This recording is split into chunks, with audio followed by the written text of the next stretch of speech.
The live TV, सच सबसे आगे। नमस्कार, द लाइव टीवी आप देख रहे हैं, आपके साथ मैं हूं आदित्य कुमार। पिछले कई दिनों से यह सवाल पूछा जा रहा था कि आखिरकार चुनाव आयोग क्या कर रहा है। क्या चुनाव आयोग सो रहा है? क्या चुनाव आयोग को प्रधानमंत्री नरेंद्र मोदी के भाषण नहीं दिखाई देते?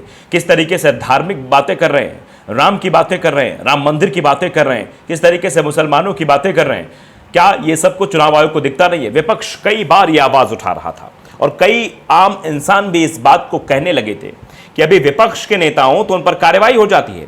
रणदीप सिंह सुरजेवाला पर कार्रवाई हो गई, लेकिन कार्रवाई प्रधानमंत्री नरेंद्र मोदी पर कब होगी, यह सवाल देश की जनता पूछ रही थी। विपक्ष तो पूछ ही रहा था।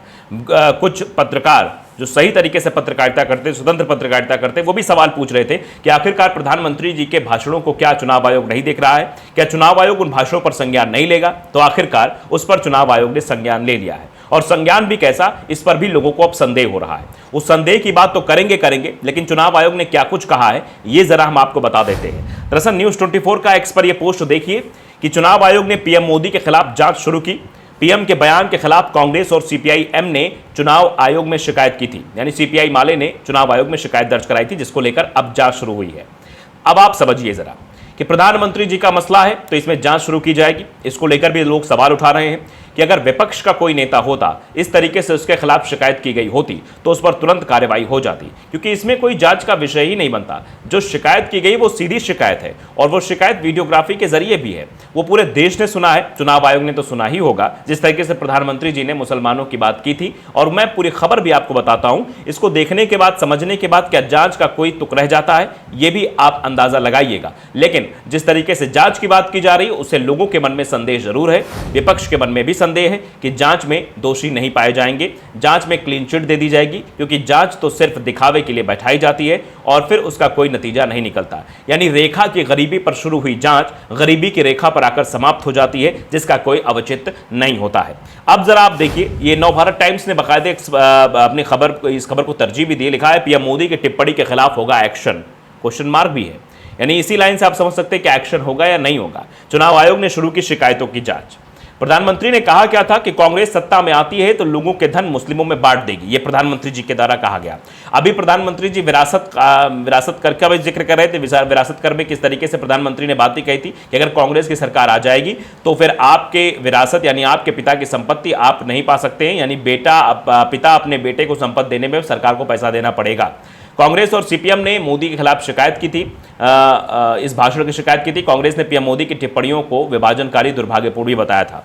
चुनाव आयोग ने प्रधानमंत्री मोदी के राजस्थान में दिए गए उस भाषण के खिलाफ दर्ज शिकायतों की पड़ताल शुरू कर दी है, जिसमें उन्होंने दावा किया था कि अगर कांग्रेस सत्ता में आती है तो वो लोगों के धन को मुस्लिमों में बांट देगी। कांग्रेस और मार्क्सवादी कम्युनिस्ट पार्टी ने मोदी के भाषण को लेकर आयोग को अलग अलग शिकायतें दी थी, यानी अलग अलग शिकायतें दी। उसके बाद अब यह कार्रवाई शुरू हुई है, जांच की बात कही जा रही है, और इस जांच के बाद क्या वाकई में प्रधानमंत्री नरेंद्र मोदी के खिलाफ कार्रवाई होगी, यह भी अपने आप में बड़ा सवाल है। प्रधानमंत्री मोदी ने रविवार को कहा था कि कांग्रेस सत्ता में आई तो संपत्ति को मुसलमानों में बांटेगी।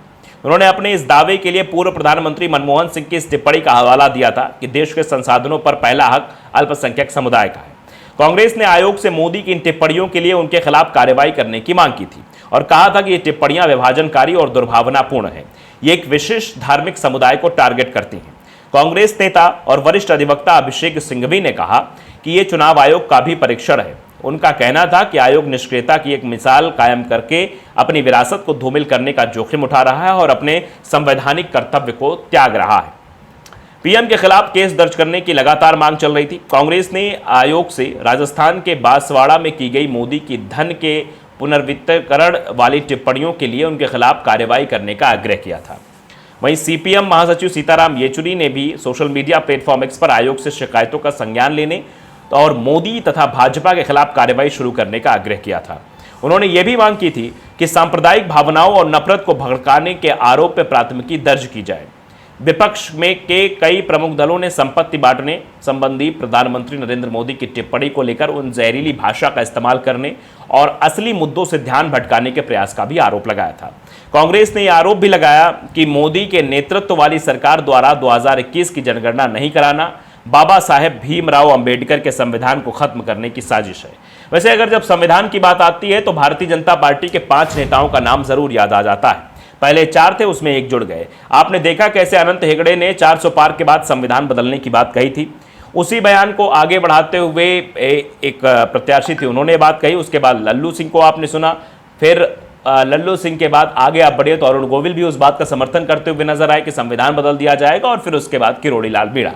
यानी इन 5 लोगों ने यह कहा कि अगर भारतीय जनता पार्टी 400 पार आ जाती है तो संविधान में परिवर्तन कर दिया जाएगा। यानी संविधान को बांटने की बात तो फिलहाल पहले से ही चल रही है, और यहां अब जिस तरीके की बात नरेंद्र मोदी जी द्वारा कही गई थी उसको लेकर लोगों का रिएक्शन भी सामने आ रहा है। लेकिन चुनाव आयोग के द्वारा जो जांच की बात कही जा रही है, जांच की बात को लेकर लोगों के अंदर संशय बना हुआ है। क्या जांच वाकई में सही तरीके से होगी? क्या जांच सिर्फ एक दिखावा है कि चुनाव आयोग निष्क्रियता दिखा रहा है? चुनाव आयोग पर निष्क्रिय होने के आरोप ना लगे, चुनाव आयोग को कटघरे में ना खड़ा किया जाए, इसलिए चुनाव आयोग इन सब चीजों से बचने के लिए इस तरीके के पैतरे अपना रहा है? यह भी अपने आप में बड़ा सवाल है। अब देखिए, डॉक्टर मिराज हुसैन इस पर ट्वीट करते हैं, एक्स पर मतलब उसी पर कॉमेंट करते हैं, जो एक्स पर न्यूज़ 24 ने बताया कि चुनाव आयोग ने शिकायतों को संज्ञान लिया और जांच शुरू कर दी है। लिखा है कुछ दिन के बाद आयोग बताएगा। देखिए, लोगों के मन में क्या है कि कुछ दिन बाद आयोग बताएगा कि इस जांच में उन्हें दोषी नहीं पाया गया। जो बात सामने दिख रही है उसमें जांच की आवश्यकता ही नहीं है, सिर्फ समय खरीदने के लिए ये ड्रामे किए जाते हैं। ये आप समझिए, मतलब समय को खरीदने के लिए ये समय दिया जा रहा है ताकि लोगों का ध्यान मतलब इधर ना रहे अपने चुनाव पर। भाई राजनीतिक पार्टियां विपक्ष है तो वो अपने चुनाव पर फोकस करेगा।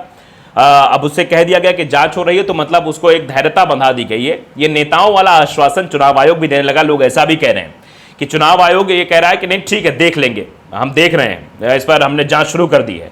और वो जांच कब ठंडे बस्ते में चली जाएगी ये पता भी नहीं, क्योंकि विपक्ष भी अपने चुनाव में लगा रहेगा। तो ये लोग कह रहे हैं। सुजीत लिख रहे हैं कि कुछ नहीं होना है, बस दिखावा हो रहा है, क्लीन चिट मिल जाएगी।